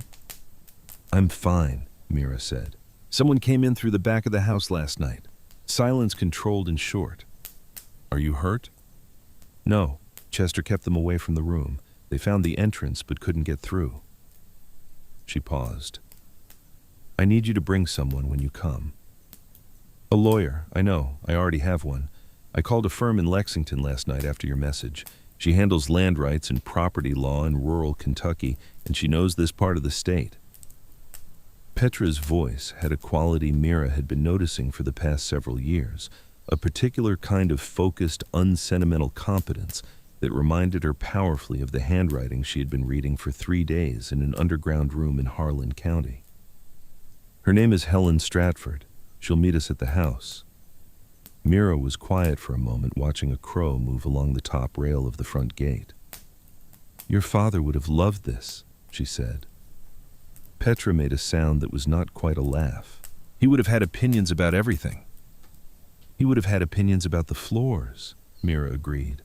She ended the call and sat with the phone in her lap and let herself feel briefly and without fighting it the specific texture of being someone who is doing something larger than she planned and finding that she is, despite everything still standing. Chester pressed his muzzle against her knee. She kept her hand on his back, and the September morning continued to establish itself around them. Nothing that is maintained entirely by force and silence and the deliberate erasure of one woman from her family's memory is permanent. Things like that last only as long as no one pays sufficient attention. They last until someone follows the right signal into the right dark, until a dog scratches at a floor and the person on the other end of 11 years of trust gets up to find out why. Petra arrived at 11:47 in the morning, 12 minutes ahead of the time she had estimated when she called from the highway, which told Mira that her daughter had driven faster than was advisable on the county roads, and had no intention of mentioning this. She came through the front gate in a rented SUV and walked up the path with the compressed forward-leaning energy of someone who has been frightened and has converted the fear into movement because movement is more productive. She got out of the car and walked straight to the porch and put her arms around Mira with a grip that was stronger than their usual embrace and held it longer, and Mira held her back and felt the specific and unreplaceable relief of not being the only person in this hollow who knew what was under the floor. Chester greeted Petra the way he always greeted Petra, with his entire back end participating enthusiastically in the welcome, the stiff-hipped enthusiasm of a dog for whom certain arrivals are occasions. Petra crouched down and held his face in both hands and said something quietly that Mira didn't catch, and Chester pressed his forehead against her hands. A second car came up the dirt road 10 minutes later. Helen Stratford was 53 years old, compact in her movements with gray at her temples and reading glasses on a cord around her neck, and the specific quality of attention that distinguishes lawyers who are exceptionally good at what they do from lawyers who are merely careful. She carried a leather bag that she set on the porch railing with the ease of a woman who had set similar bags on similar railings in similarly complicated situations across 2 decades of rural Kentucky property law. She shook Mira's hand and looked at her steadily for a moment. "Tell me what you have," she said. Myra told her. She stood on the porch in the September morning and laid it out in the sequence it had happened from the letter at the Louisville apartment, to the night Chester first went to the corridor, to the hidden room, to the 7 jars, to the confession, to Reston Briggs, to the nighttime intruder. She spoke for 20 minutes. Helen Stratford listened with her reading glasses in one hand and her full attention on Mira's face, asking exactly 2 questions, both about dates. When Mira finished, Helen said, "I need to see the documents." They went down together, all 3 of them, with flashlights and the camping lantern from the desk. Helen moved through the room with methodical care, lifting each letter by its edges, reading it, placing it back. She spent the longest time with the land documents, cross-referencing the parcel descriptions against something on her phone, her finger moving between the paper and the screen with a focused stillness that eventually resolved into a single sentence. "I need to make a call," she said. She went back upstairs. Mira and Petra stayed in the room. Chester had come down the steps and was occupying his customary position near the desk, chin on his paws. "She found something," Petra said quietly. "Yes. Something beyond what you already knew." "I think so." They went upstairs and found Helen on the porch with her phone to her ear, speaking in the clipped shorthand of someone talking to a colleague who shares a professional language. She covered the phone briefly and looked at Mira. "One of the parcels," she said. "The one Agnes transferred to a woman named Loretta Pruitt. I need to confirm the boundary description against the county survey, but I believe it overlaps significantly with the development corridor approved by the County Planning Commission 14 months ago." She paused. "A project called Ridgeline Holdings, Resort Development and Mineral Rights Extraction. The primary contractor is listed as Greer Construction and Supply of Harlan, Kentucky." She went back to her call. Petra looked at Mira with an expression that was assembling itself around something it had not fully processed yet. "She bought that land in 1971, Mira said. "She transferred it to Loretta Pruitt in 1974. She had no way of knowing what this corridor would be worth 50 years later. She was trying to give that woman something no one could take back from her." Petra was quiet for a moment, and what she actually gave her was the linchpin of a $40 million development. "Agnes would have appreciated the irony," Mira said. "She had exactly that kind of mind." Helen spent the next 2 hours at the kitchen table with her phone and laptop working through the property records with the efficiency of someone who has found a solvable problem and is going to solve it completely before stopping. Mira made sandwiches and left one at Helen's elbow. She and Petra sat on the porch and talked in the way they had not talked in 2 years, the longer kind of talking that requires proximity and stillness and the absence of a schedule pressing against it from all sides. Petra asked about the room, about Agnes, about what it had felt like to read those letters by flashlight in the small hours of the morning. Mira answered without editing herself, which was something she had not done enough of since Gerald died. The simple act of saying what she actually thought to someone who wanted to hear it. "Were you scared?" Petra asked. "When they came to the gate?" "Not the first time, or not right away. It was more like clarity. Like understanding exactly what was at stake and exactly where I was standing, and the 2 things lining up in a way that made the decision obvious." She looked at her tea. "The second night when I heard someone in the corridor, I was frightened, but the anger was louder." Chester was lying on the access panels. "Yes. 11 years old, both hips bad, kept a grown man out of a hidden room. He decided that was the job," Mira said. "He's always been clear about what the job is." Petra looked at Chester sleeping in the sun at the far end of the porch. "Dad used to say Chester was the most sensible member of this family." "Your father was not wrong about that," Mira said. Helen came out to the porch at 3 o'clock with her reading glasses pushed up and her legal pad covered in notes. "Here's where we stand," she said. "The county attorney's office received your email this morning and forwarded it to the state police major crimes unit in Lexington. The process takes time, but it's documented and moving. I've been in contact with a colleague in Morgan County who is pulling the original arson and fatality investigation file from 1981. The Darlene Foss case was logged as undetermined cause, which means it was technically never closed. A signed confession by the individual who set the fire constitutes new material evidence in an active case, regardless of when it was written or when it surfaces." She paused. "On the property, I've filed a formal preservation notice with the Harlan County Recorder's Office covering all 12 parcels identified in the land documents. That notice prevents any transfer, development, or demolition activity on any of those parcels, pending resolution of the succession claims. She looked directly at Mira. The Ridgeline Holdings development project is on administrative hold as of 4 o'clock this afternoon. Mira absorbed this. Doyle Greer will know within the hour, Helen said. His attorneys will know. I cannot predict exactly what happens next on his end, but the position he occupies now is substantially more difficult than the one he was in yesterday morning. The woman Agnes gave the land to, Mira said. Loretta Pruitt. Is she still alive? That's what I'm working on next, Helen said. The county assessor's records show consistent tax payments under the name L. Pruitt on that parcel going back to 1974.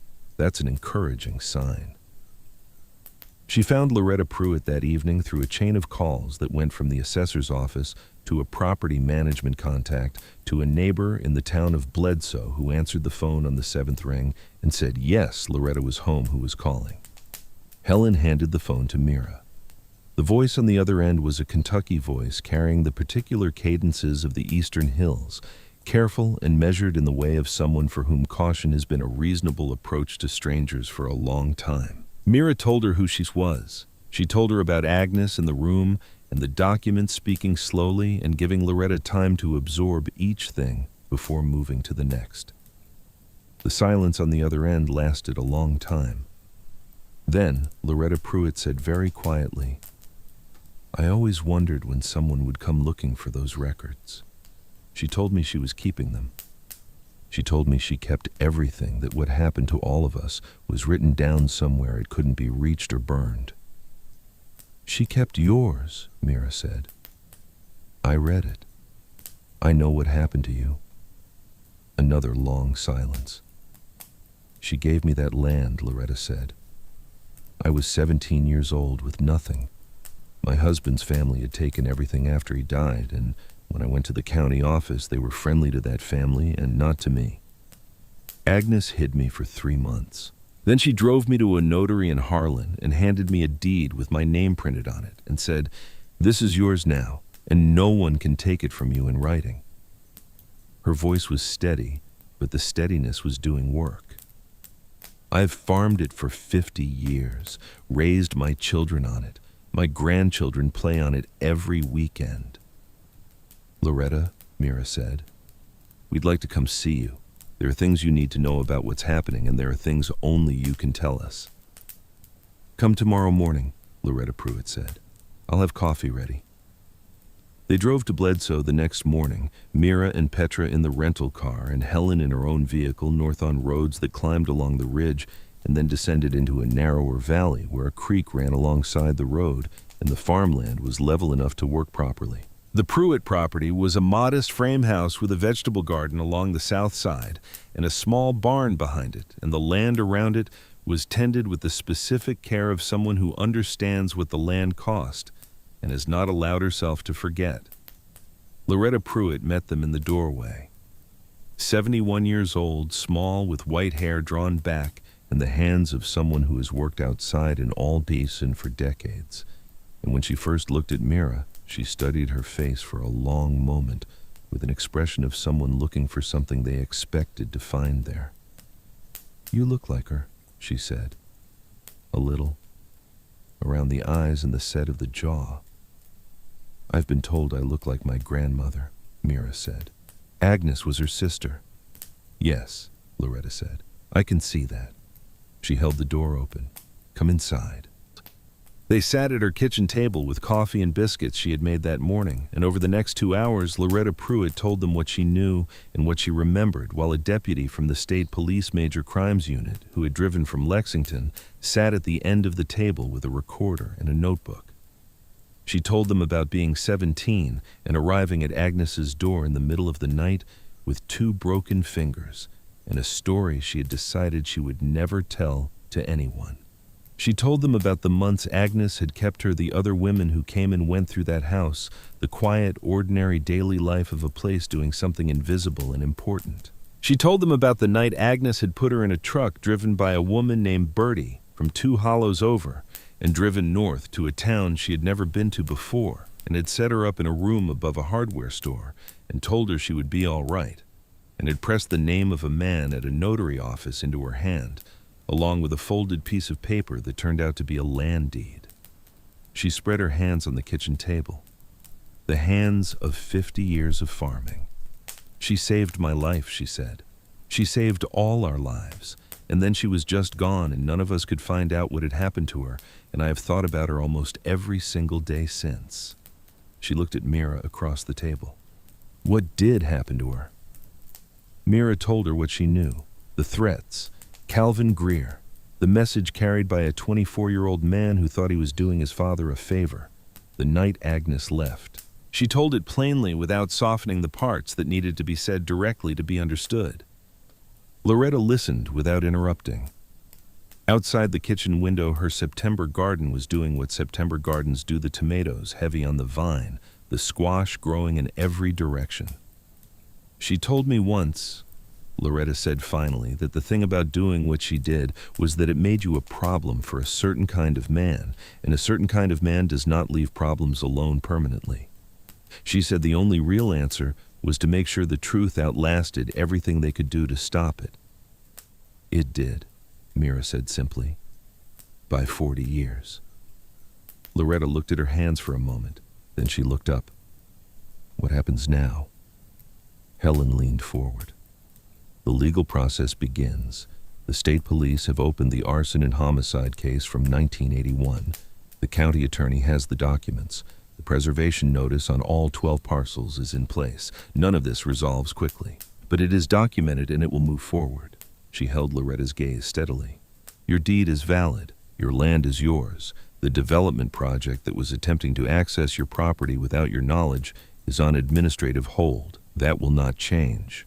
Loretta absorbed this with the particular stillness of someone who has been waiting for a specific combination of words for a long time and needs to let them fully arrive before responding. 50 years, she said quietly. I paid my taxes on that land every year for 50 years because Agnes gave it to me and told me it was mine, and I believed her. People thought I was foolish, an old woman holding onto a piece of hillside worth nothing. My son-in-law told me 3 years ago I should sell it and stop carrying the cost. I told him no. She paused. I didn't know exactly what I was holding. I only knew Agnes gave it to me, and Agnes did not do anything without a reason. Mira drove back to Harlan's Creek that afternoon with the windows down and the Kentucky hills moving past in the long angled light of a September afternoon. The ridges beginning to go gold and the shadows stretching across the valley floors, and she thought about Agnes Whitmore driving this same road in the other direction 50 years ago, with a frightened 17-year-old in the passenger seat going north in the dark, toward something that might work out, operating entirely on her own judgment and the informal network she had built through years of patient relationship and the particular conviction of someone who has decided that the most important thing is not to be safe, but to be useful. 3 days later, on a Tuesday morning in the middle of September, Doyle Greer was arrested at his home in Harlan. Mira was not there to see it. She heard about it from Helen, who called at 9 a.m. with the specific brevity of someone delivering information they have confirmed through multiple sources before picking up the phone. The state police, acting on the confession and the corroborating documents from Agnes's room, had obtained an arrest warrant. Doyle Greer was 63 years old and had been at his kitchen table eating breakfast when the officers arrived. He had not run.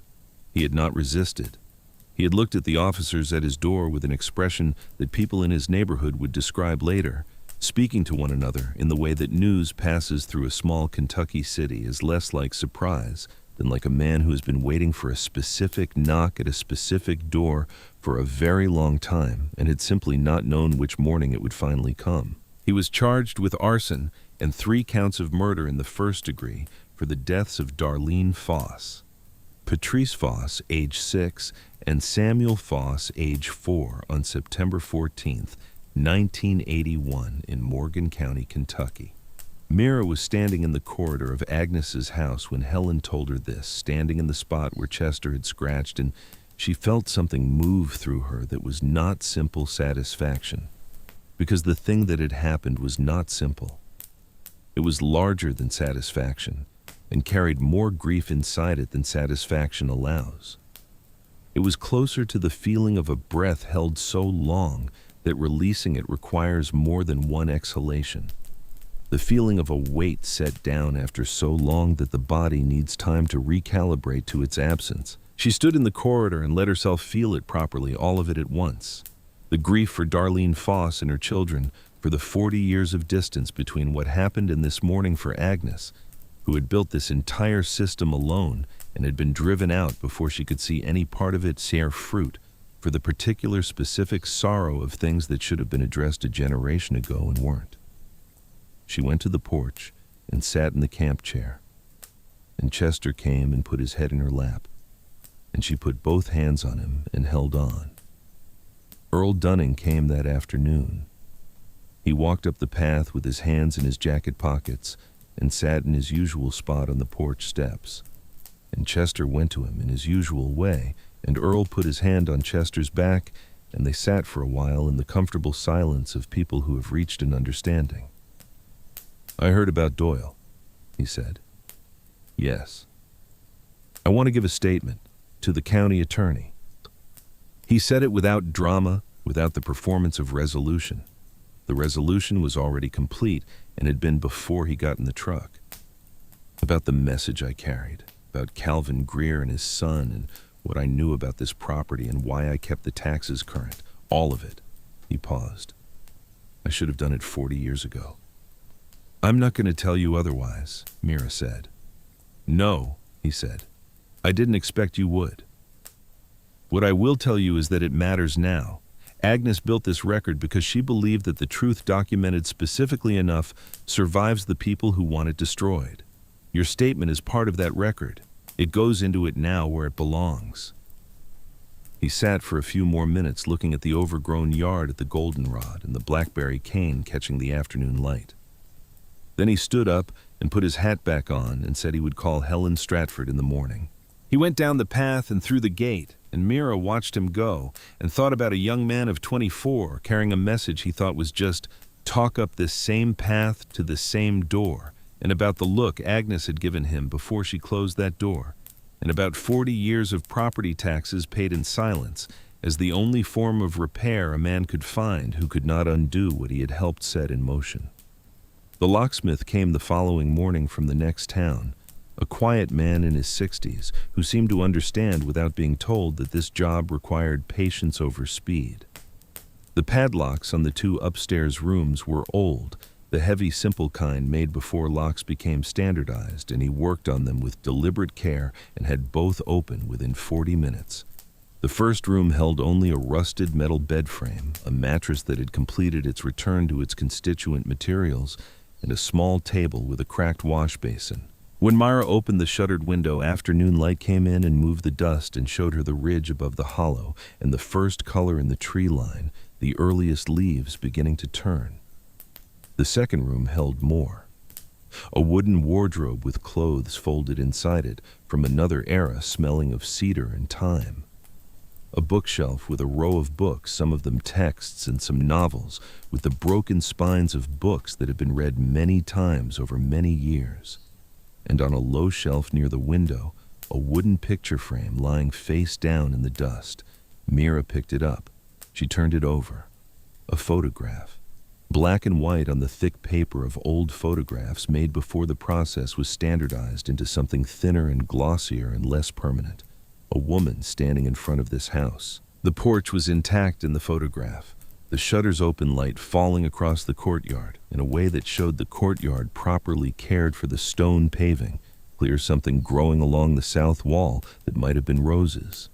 The woman was standing with her weight evenly distributed, wearing a plain dress, looking directly at the camera with the full attention of someone who has agreed to be photographed and intends to be photographed honestly, as she actually is, without the adjustments people make when they want to look like something other than themselves. She was younger than Mira had imagined, early 40s perhaps. sharp-featured in the way that leanness and intelligence together produce in a certain kind of face. Her eyes, even in black and white, had a quality of focused attention that created the slightly disorienting impression that she was looking at you rather than at a lens. Her jaw was set. Her back was straight. She was not smiling, but there was no sadness in the expression either. She had the look of a woman who made a decision a long time ago and was living inside that decision without ambivalence or apology or any apparent interest in being told she had chosen wrong. On the back of the frame in the handwriting, Mira now knew as well as her own Agnes. 1975. She stood in the upstairs room with the photograph for a long time, looking at the face of a woman who had spent 20 years doing extraordinary work alone and then been forced out and died somewhere on a road the family never found, and had been erased from the family history so completely that her own great-niece had never heard her name.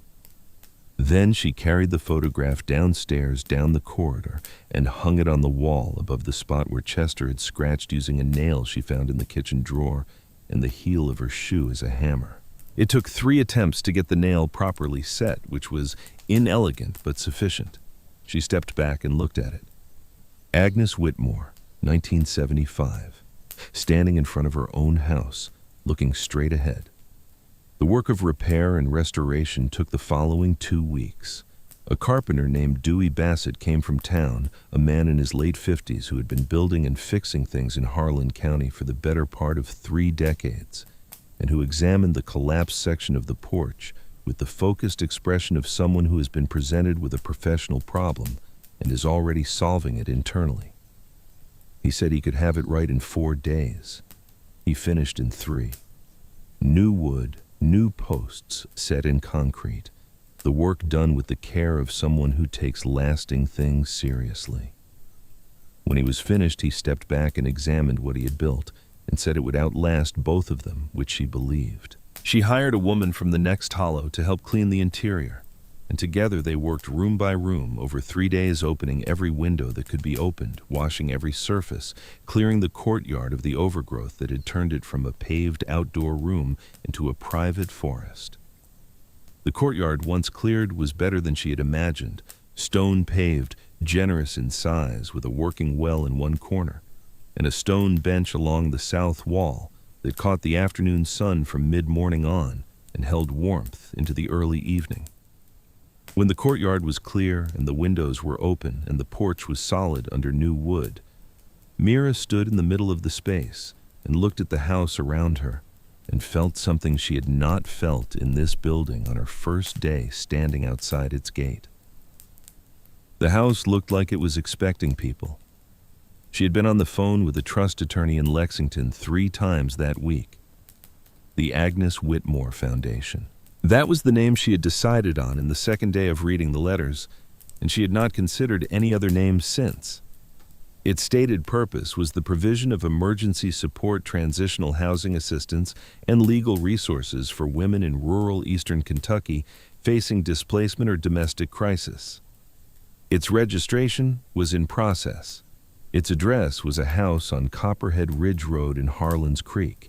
Helen Stratford had agreed to serve on the founding board. Loretta Pruitt had agreed to serve on the founding board. Carol Stedman, who had published a piece about the case in her Lexington paper and watched it get picked up by 2 regional outlets and then by several national ones, had agreed to help with outreach and communications. Her article had been precise and well-sourced and had named names without hedging, which was everything Mara had hoped for when she found that article abstract and sent the email. The hidden room was going to stay exactly as Agnes had left it. The desk and the chair and the kerosene lamp with its clouded chimney and the 7 glass jars in their careful row. Mira had spent considerable time deciding this had weighed the arguments for preserving the room and the arguments for repurposing the space. And in the end, the answer had been so clear, it felt less like a decision than a recognition. Agnes had built the room as a record. A record should remain where it was built, available to anyone who needed to understand the foundation of what had grown from it. Anyone coming to this foundation wanting to know what it stood on could go down 8 stone steps and look at what one woman had assembled on a desk in a sealed room and kept safe across 4 decades through threats and silence and the slow erosion of time through the absolute faith that somewhere and sometime the right person would come looking. But there was one addition to make. She bought an 8th jar from a hardware store in town on a Thursday afternoon. Plain glass the same size as the others, and cut a cloth square from an old dish towel, and found a rubber band in the kitchen drawer and brought everything to the desk in the underground room that evening. Chester lay at her feet in his customary position. The lantern burned steadily on the corner of the desk. The 7 jars stood in their row, waiting. She wrote the letter the way Agnes had written hers. No throat clearing, no preamble, no apology for taking the space. Just the facts stated in the order they mattered, and at the end the thing she had wanted to say since the first night she had sat at this desk in this room with the flashlight fading and the letters spread before her, and understood for the first time the full shape of what she was holding. She wrote, Agnes, I am Miriam Calder, the great niece of your sister Cecilia. I came here in September of this year because a letter from the county property office told me I'd inherited a house. And I almost didn't come, and I'm glad I did. What I found in this room has been placed in the hands of the people who needed it. The record you kept is no longer a secret. It is evidence and testimony and history and the foundation of something that will continue beyond both of us. 3 people have been charged with the crimes committed against them. The land you transferred to the women you sheltered has been confirmed as theirs. Loretta Pruitt still lives and farms the land you gave her. She is 71 years old and in good health, and she has thought about you almost every day for 50 years. I want you to know that what you built here did not disappear. It waited. It was patient in the way that things built on truth are patient, because truth does not require maintenance the way a lie does. It only requires someone willing to do something with it when it surfaces. The record was enough. Your faith was enough. The faith that someone would come was enough. I found it. I understand now what it cost and what it was for and how extraordinary it was that you built it alone across 20 years without recognition or support or any promise that it would ever be found. I will not let them forget you. I will not let this foundation forget where it came from or what it cost the person who made it possible. She signed her name. She rolled the letter and tied it with a piece of red thread from the spool she had found in Agnes's wardrobe. She placed it in the 8th jar. She pressed the cloth square over the mouth and stretched the rubber band over it, feeling the brittleness of old rubber, and she set the jar at the end of the row. 8 jars now, Agnes's 7 and hers. She sat in the lamplight and looked at them for a while, at the row of them on the worn pine surface of the desk, at the thread through the glass, and the cloth squares, and the slow motes of dust moving in the lantern light. 8 voices in this room now, 7 from 40 years ago and 1 from today, the record continuing. Then she turned off the lantern and climbed back up the 8 stone steps. Chester was in the corridor. He was standing near the wall below Agnes's photograph, and he looked at Mira when she came up from the steps with his familiar expression of full and unhurried attention. She called his name. He looked at her with his old cloud-edged eyes, then turned and walked to the spot below the photograph directly above the access panels to the room, and circled twice with the careful deliberation he always brought to the selection of a sleeping position, as though the geometry of it mattered and he intended to get it right.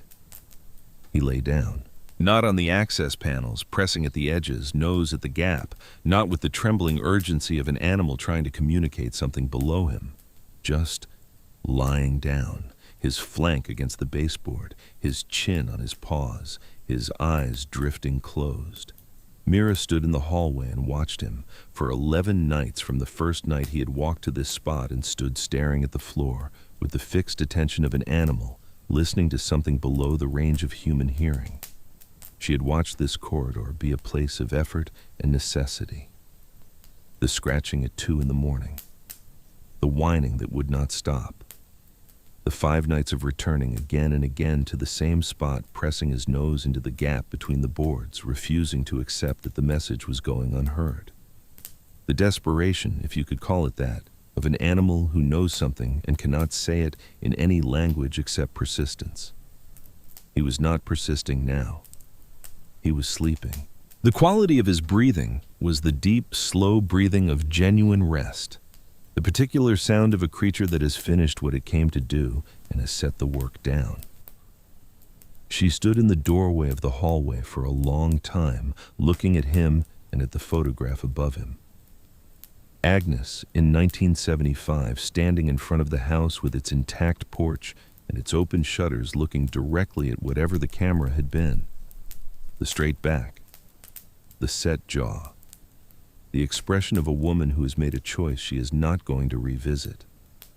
Below the photograph, an 11-year-old Labrador with a gray muzzle and arthritic hips who had scratched at a floor for 5 nights until someone listened and had then spent a night lying on that floor so that a stranger could not reach what was below it, and was now sleeping in the place where the work had happened because the work was done and the room beneath needed no more guarding.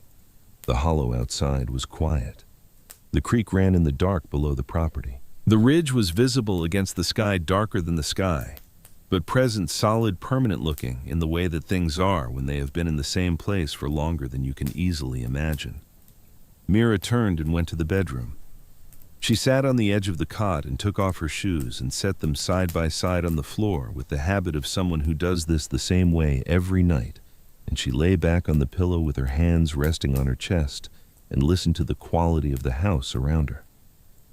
It was different from the quiet she had found here when she arrived. That quiet had been the quiet of a held breath, the silence of a place sealed against something maintaining itself by exclusion. This was something else. The windows were open and the night air moved through the rooms. The porch was solid under new wood. The courtyard was clear stone and open ski. And beneath the corridor floor, 8 glass jars stood in their row on a desk that had been used for 40 years of necessary and secret work. And the room they occupied was no longer sealed against discovery, but known documented a part of the Foundation's story available to anyone who came here and needed to understand where all of this had begun. She thought about Gerald, who had died in the kitchen of their Louisville apartment on a Thursday morning, still holding a glass of juice, who would have sat in the cleared courtyard with his coffee and had opinions about the stonework and the quality of the pointing between the stones and the way the south wall caught the light, and who would have asked more questions than she had answers to and been completely untroubled by this. She had missed him every day for 2 years, and she missed him now, and the missing was not less than it had been, but it had found a shape it could be carried in which was different from the shapeless grief of the first year. She thought about her grandmother Cecilia, who had left this hollow in 1953 and gone to Louisville and built a life that did not include the sister she left behind. She had thought about this a great deal over the past 2 weeks, about what it had cost her grandmother to carry the instruction not to speak of Agnes, to maintain the erasure across decades of family life, to let the omission calcify into something that looked like history because it had been there long enough. She did not know what Cecilia had felt about it. She did not know whether the silence had been easy or difficult, whether there had been years when the shape of the sister she did not speak of had pressed against the inside of ordinary conversations and been held back with effort, or whether the habit of not saying had simply become over time a habit of not knowing. She would never know. She could only guess, and she had decided to guess charitably because the machinery of that time and place had pressed on women in ways that left limited room for the kind of courage that Agnes had chosen. And the courage Agnes had chosen had also been a choice to live outside the protection that compliance offered, and you didn't know from outside a life what the inside had cost. Agnes had not made the accommodating choice. Agnes had stayed and chosen differently, and the cost of her different choice had been considerable and specific. Neither woman's life was simple. Neither woman was only one thing. She would make sure both of them were part of the record now. The sister who left and the sister who stayed. The family divided not by cruelty or carelessness, but by the ordinary pressure of a world arranged in particular ways, and by the choices that pressure makes available and the ones it forecloses. All of it part of the truth that Agnes had always believed deserved to be written down and kept somewhere safe enough to survive. She closed her eyes. From the corridor, the slow sound of Chester breathing in his sleep came through the quiet house to where she lay. She had fallen asleep to that sound for 11 years in the bedroom of the Louisville apartment with Gerald beside her, and the familiar sounds of a city neighborhood outside. And the sound had become so much a part of the background of her own life that she stopped hearing it specifically the way you stop hearing music you know well. Now she heard it clearly again, the way you hear a familiar thing in an unfamiliar place and understand for the first time what it actually is. The sound of a creature that trusts completely the place it is sleeping in, that has nothing left to watch for and nothing left to guard against, and can rest with the full depth of rest that only comes when the work is genuinely finished. Outside, the Kentucky hills held the dark. The creek ran. The stars over the ridge were as sharp and dense as they had been every night since she arrived, the permanent stars of a place far enough from city light to see the sky as it actually is. Inside the Agnes Whitmore Foundation in the house at the end of the dirt road at the edge of Harlan's Creek, Miriam Calder lay in the dark and listened to her old dog breathe and thought about a woman she had never met who had spent 20 years doing something that needed doing in a place that had preferred she stop, and who had built from patience and paper and the uncompromising belief that truth kept carefully enough will outlast everything that tries to suppress it. A room that waited 40 years for the right person to find it. The right person had almost thrown the letter away. She had not. She had driven 4 hours into the eastern Kentucky hills with an arthritic dog and a folding cot and a bag of groceries and a small propane stove, and she had stood at the gate of an abandoned house while a taxi driver fled without a word, and she had walked in anyway because the letter existed, and the house existed, and the legal process had produced her name, and somewhere in her chest, beneath the loneliness of 2 years of Gerald's absence and the growing quiet of an apartment that had stopped feeling like hers, something had decided that this was worth the drive. And her dog had known. He had known from the second night sitting in the corridor with the full attention of an animal listening below the surface of things that what was under that floor was waiting to be found. He had scratched for 5 nights until she listened, and had then slept on the access point for 1 night until the threat passed and had now settled into the sleep of completion. The hollow breathed around the house. The creek ran in the dark. The foundation's first night as a foundation named for the woman whose work had made it possible was as quiet as all the other nights in this place had been, and also entirely different in the way that a silence is different when it is the silence of something that has finally become what it was always supposed to be. Mira closed her eyes and slept, and the night continued, and the creek continued, and outside the window, the ridge above Harlan's Creek held its place against the sky, as it always had and always would, patient and permanent, the way the truth is patient when it has been written down carefully enough and placed somewhere safe enough and trusted to the particular mercy of time.